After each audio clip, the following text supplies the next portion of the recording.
All right. Hello, my friends.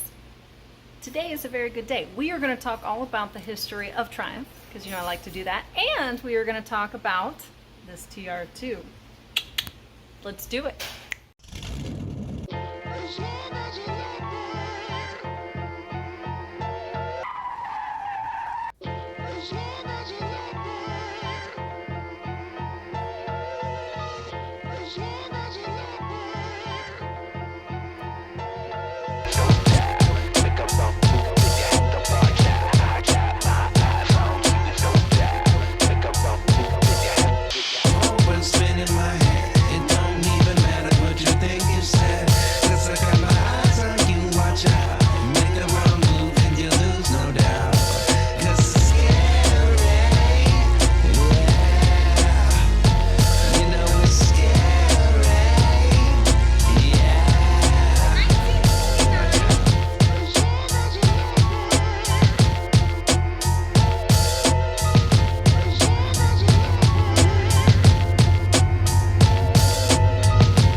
Now, when I came to the shop, did I intend on making the TR2 video? No.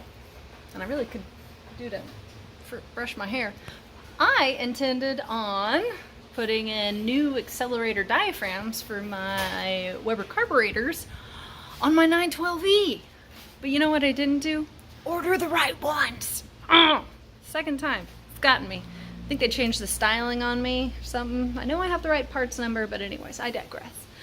We are going to talk about the history of the TR2 and Triumph Motor Company. If you're not familiar with this channel, well, I invite you to go ahead and subscribe. Look, we got a James sighting right there. Boo. There he is. Anyways, I invite you to subscribe for classic car content. As you can see, I'm in the middle of a mechanic shop. This is our family business. My dad's had this Shulte Enterprises for over 40 years. It's a lot of fun. It's like a little playground. But yeah, if you like this kind of stuff, press subscribe. Now let's continue on. All right, now let's go ahead and start with the history of Triumph and the TR series, shall we? Now, Triumph Motor Cars Company started off, like many early automotive manufacturers, not making cars, right? This all started with a gentleman named Siegfried Bettman. A little more in shot, there we go. Siegfried Bettman, all right. Now, he went off to London. He's a guy out of Germany. He went off to London. He started selling bicycles and sewing machines that were manufactured by other people, but he went ahead and put his name on them, sold them to rich lenders. Clever guy. He would then go on to have a partner named Moritz. Said, why aren't we just making our own bicycles and sewing machines? Now that bicycles led to motorcycles, which then led to cars. All right, now let's fast forward to World War II, post-World War II. At this point, the British government was telling everybody, export or die. I can't get anything done around here. So the British government was saying, export or die to all their automotive manufacturers, which kind of made sense. They knew that American soil didn't get touched by any bombs, and we had all these servicemen coming back that were craving European sports cars. So, from 1946 to 1949, Triumph decided to come up with the Triumph Roadster. A little wonky, a little funny looking. I'll put a photo right up here, yeah. The top speed of their Triumph Roadster, their first Triumph Roadster, was 75 miles per hour. Now, at this point, MG, Morris Garages, was already nailing it with their T-series, all right? The MGT B, MGTC, MGTA, MGTD, which is the MGTD is our logo right there, my dad's first car. And also the Jaguar XK120 was out, debuted at the Earl's Court Motor Show in 1948, all right? And the XK120 was the fastest production car of the time, hitting 120 miles per hour. So with that MPH compared to 75, Now, after the Roadster, Triumph made a very significant design leap, all right? They went, golly, It's like the story of my life is running in. As soon as I came of height, I have run into tires since I was a little kid. One time I literally knocked myself to the ground. I had a motorcycle helmet on and I just went poof on my own 912E wheels. Fell back, hit the ground. Back to business. Now, after the Roadster, Triumph would make a serious design leap with the TRX concept, which was a fugly mugly blah blah blah. It looks odd. It looks bizarre. It looks like something that, like, if a Jetson car was unattractive. You know what I mean? It's and it wasn't even safe. Not only was it fugly, it was absolutely not safe. If you didn't have a passenger riding in the passenger seat, it was off balance. Alright, so at this point Triumph says, let's get back to the drawing board and let's play around in the parts bin a little bit more. And that's when they come up with the Triumph 20 TS, alright, which would later be known as the TR1, which is the first domino in the TR series. Yeah, you see where I'm going with that, right? Got the TR2 right behind me, and that's what we're getting to. Now, let's see, the TR1, or the Triumph 20 TS, debuted in 1952 at the Earl's Court Motor Show. And it did not get great reviews. It actually wasn't safe either. So, the TR1 would go on a little test drive by Ken Richardson. And we'll also talk about Ken in a little bit later on. He plays a part in some Triumph racing. But Ken did not exactly have a glowing review for it. He said of the TR1 that it was a low-powered death trap. That might be the worst review a car has ever gotten. Okay, the mosquitoes are just tearing my legs up. I can't take it anymore. I'm gonna have to put some of the old deadly DEET on. Yeah.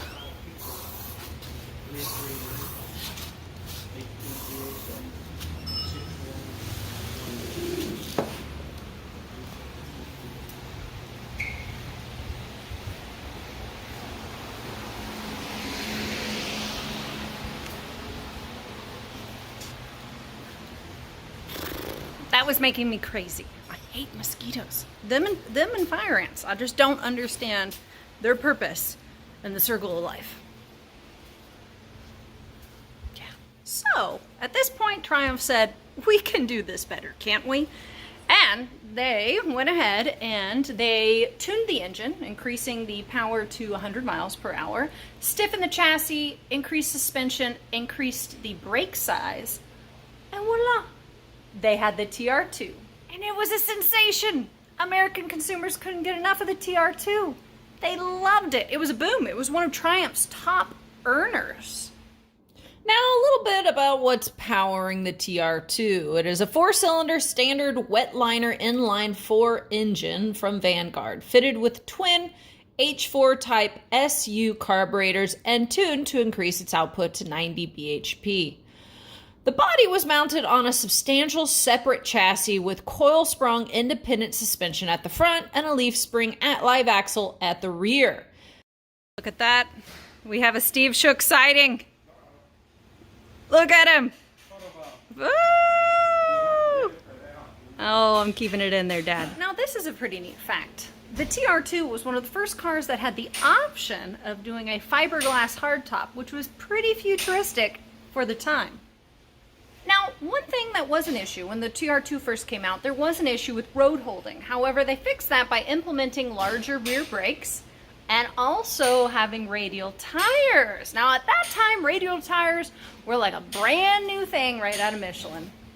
Now, the TR2 did pretty well in racing, and Triumph went ahead and used this to their advantage. They showed all their racing info for PR and advertising. Did we get another Dad sighting? Beep, boop, beep, boop. That was me squeegeeing the top of his head. So like I was saying, Triumph was doing a great job with their TR2 racing, and I'm going to talk about how Ken Richard comes back into play with that. And they use that like the old saying goes, race on Sunday, sell on Monday. Or is it win on Sunday, sell on Monday? Same thing.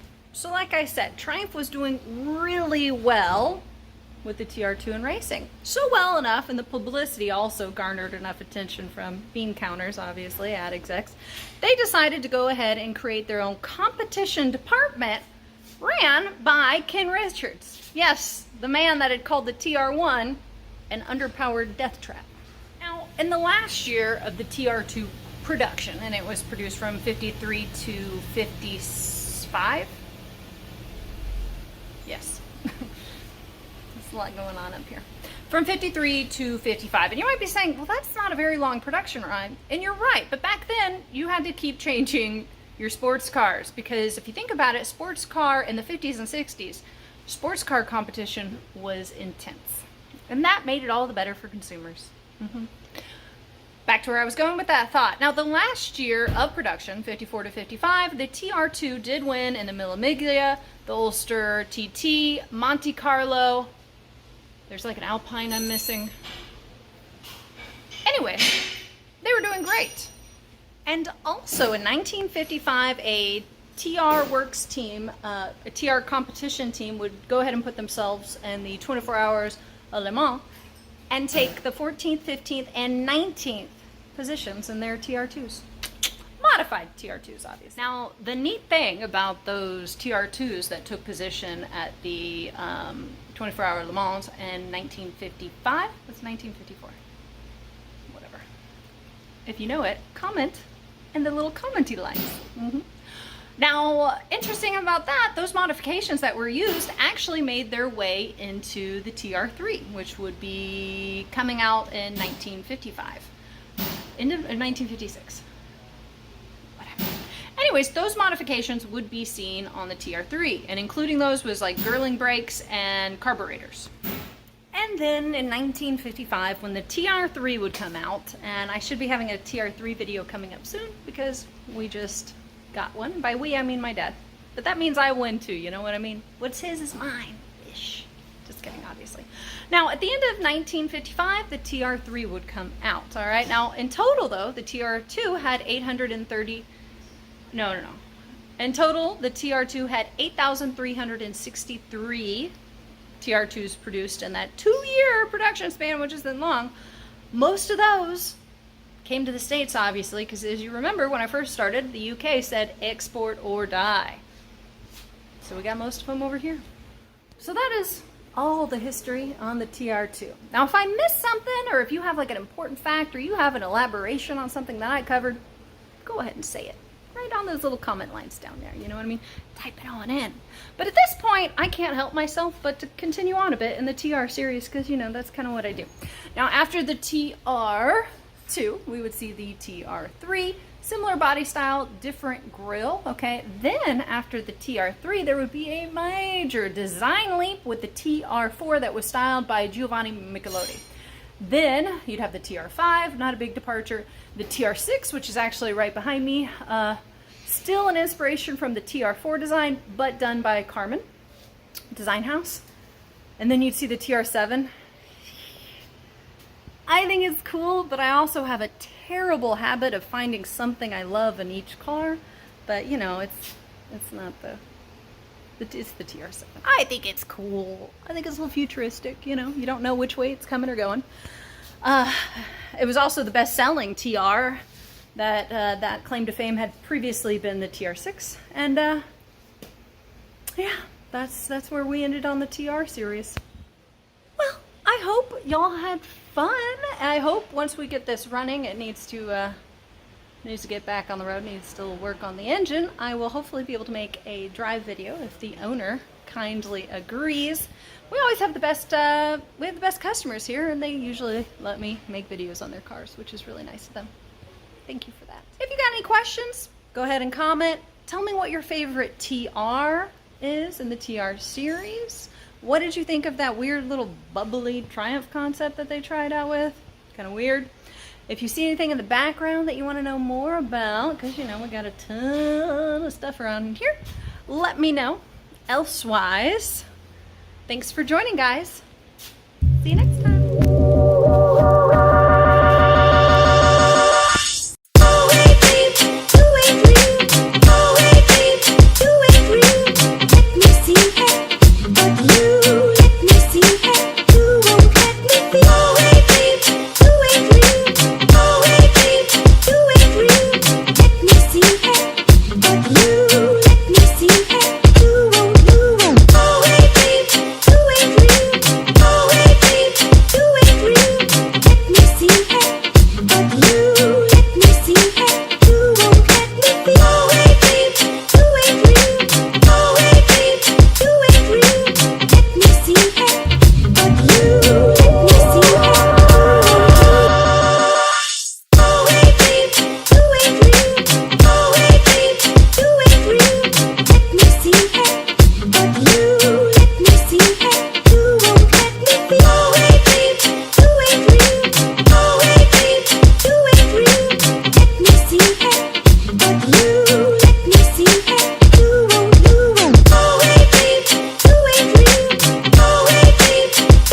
boom.